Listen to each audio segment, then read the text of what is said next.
Arc, welcome back. Every line eventually reaches its final stop. This archive follows the creation of the final station and the first signs of what would later become Leber's Gardens.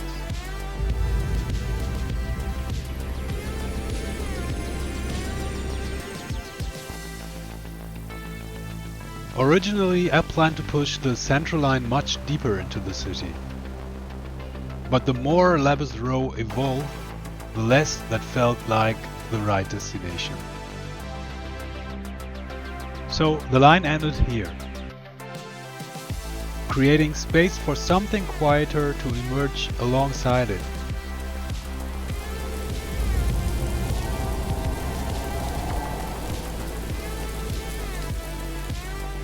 Once the route was settled, the focus shifted toward the spaces around it.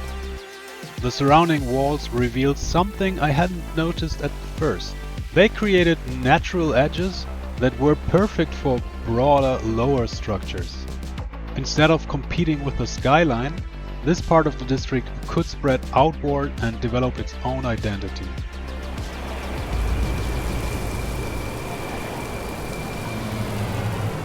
One of my favorite discoveries during this build came from a simple workaround. Road pieces started doing a job they were never designed for. Used as roof elements, they made it possible to create flexible canopies in very tight spaces. It's one of those solutions that will probably appear again throughout Haven Prime. Not because it's perfect, but because it works surprisingly well.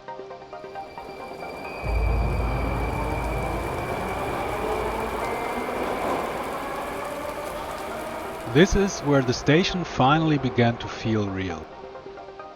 The plaza expanded around the terminal, pathways became clearer, and the first traffic and safety systems started to appear.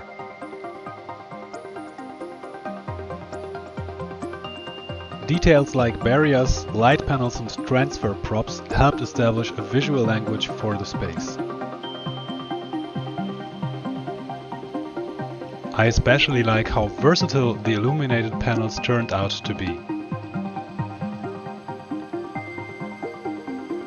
In some places they almost function like light gates, subtly guiding movement through the station.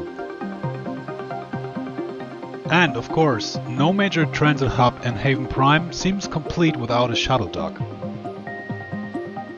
At the center of the plaza, however, one question still remained. What exactly should become the landmark of this place?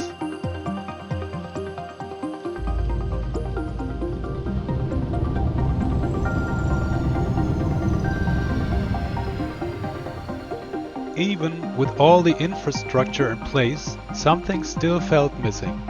The station needed something alive. At first, that meant only a few small gardens, little more than an experiment. But with every addition, the public space gained warmth, character, and a stronger sense of identity.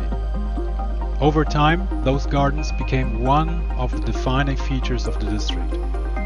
Eventually, they even gave it a name, Leber's Gardens. A small oasis hidden between the darker canyons of Haven Prime.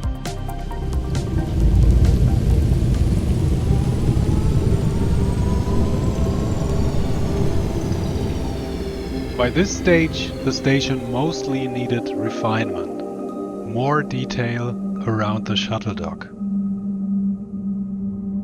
A few additional panels above the entrance.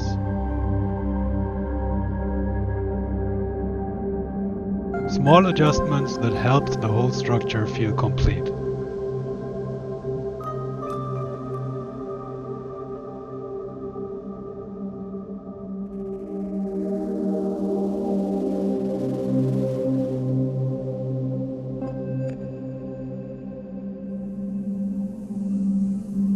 The hologram at the center of the plaza had been planned for quite some time.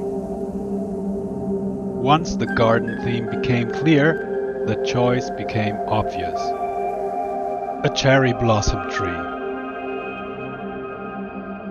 Not because it made practical sense, but because it felt right for the story this place was starting to tell.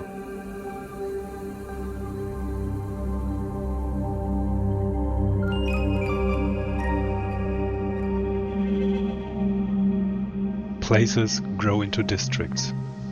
Districts grow into cities. And eventually, cities become stories.